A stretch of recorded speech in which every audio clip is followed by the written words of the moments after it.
I have heard people, teachers and pupils, students say things like oral is boring and theory is dreary.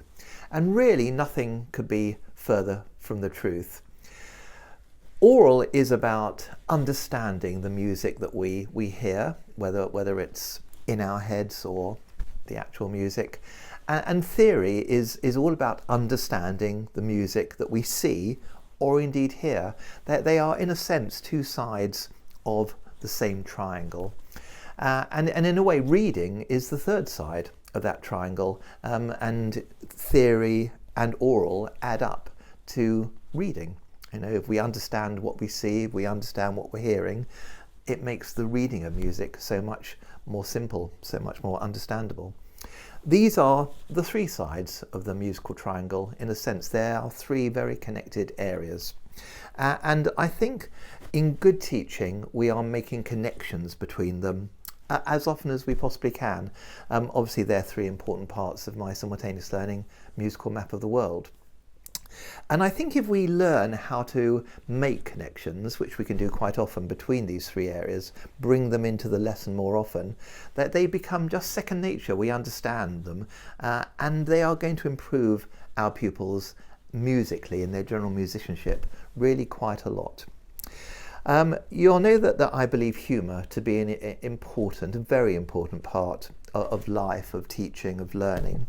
When we are in a good mood, I don't mean we have to tell jokes, but when we are generally in a good mood and we find the lighter way of saying something, we feel happier. The body releases these feel-good endorphins like dopamine and serotonin, and we feel happy, we feel good, and we learn better. And I really enjoyed writing these two books, these sets of books, Improve Your Theory, which goes up to grade 5, and Aural, which goes from grade 1 to grade 8. And they are full of a lot of humour, and I've just found, funny titles, funny ways of putting things over, in order to make us and to make our pupils smile a lot. And when you're in a good, happy state, you want to do more. You want to turn the page. You want to go on. It's not a chore in any way to learn to do these things, and that really is the philosophy behind these two series. They are, to some reasonable extent, aligned with exam theory, exam oral, and so will help, I hope, enormously in the preparation. But I hope really what they'll do is to give you ideas in ways of teaching these two very, very important areas in an extremely engaging and humorous kind of way. Let's have a little look into what the actual books have. So here's an example from the Improve Your Theory book. This is actually the grade 1 book. Each stage, as in with the sight reading series, each stage is basically shaped in the same kind of way, and it begins with a facts box, and we just talk about the particular ingredients that we're going to discuss here, in which case we have the time signatures, and then there are a few exercises to go along with that. And there's a game, and there's lots of these kind of games throughout, which makes it fun. And in each section there is a theory box of fun. Here we talk about the great Hucbald the One-Legged, who lived from about 840 to 930. And he was maybe the first musician to write music down. There is actually an example, and I think that will catch many people's imaginations.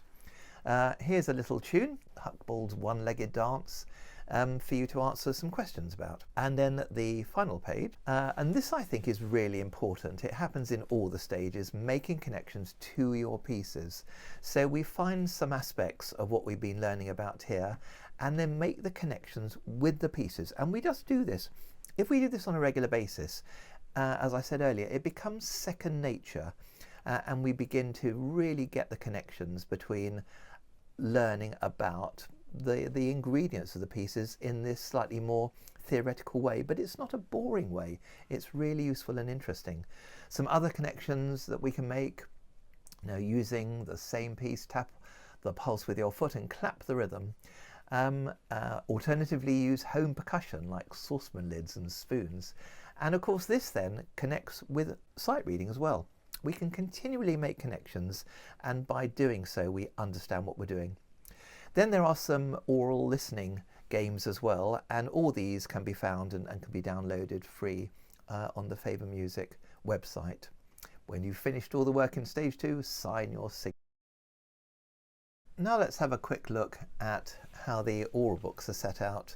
They're slightly different because the fact that each grade there are a certain number of activities that you have to do, and we've really aligned the Improve Your Aural with those particular activities, but gone into each with a little bit more detail, and again, as you'll see in a moment, lots of connections to be made with pieces that we are learning and our development of our musicianship in general. So grade 1 starts with pulse. It's such an important area to understand, and there's some fun games here. As you can see, I won't go into any detail here, but you can just see by the graphics there, there's going to be a lot of fun stuff to do. Explanation of pulse, and then lots of listening activities. And again, you can download all these from the Favour website. Just a lot of fun activities which pupils can do on their own at home if you introduce it in such a way as to make it sound fun, and they can just do a few of these. Then we talk a little bit about pitch, and again thinking about it in unusual and interesting ways. Just look, for example, at the 4th paragraph there. Like pulse, pitch is also all around us. Can you think of some high and low pitched animal sounds? For example, birdsong is usually high in pitch and a lion's roar is quite low in pitch. Are fun, interesting ways to bring our pupils in to this idea of thinking about pitch. And again, a lot of interesting listening activities.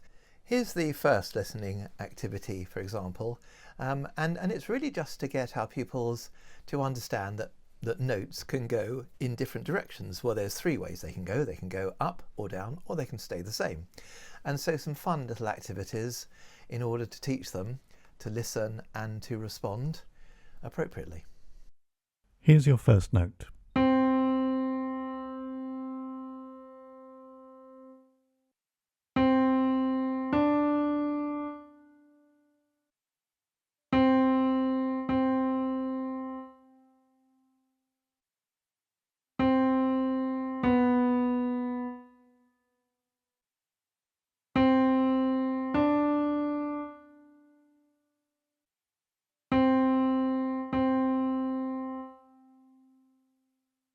And then, in a way, my favourite bit is then making connections. So with these particular aural ingredients, let's make connections with scales, with tone quality, interval, sight reading, memory, rhythm. And so we're always teaching music in this connected, holistic kind of way. And by so doing, we really are creating musicians who understand it. And even at this stage, and of course we're not really asked about any of this kind of stuff until a lot later on, we talk about different areas of music, musical history, and ways of identifying and beginning to understand aspects such as this. It's a really interesting and comprehensive way to learn about aural, to do the aural tests and exams, and to become, in general, a better musician. So I hope that you'll feel that aural and theory are not things we do for an exam, add-ons. They are really a central part of our teaching, of our learning, and if we incorporate them, if we make connections in an interesting, engaging way, often our pupils will become much better musicians.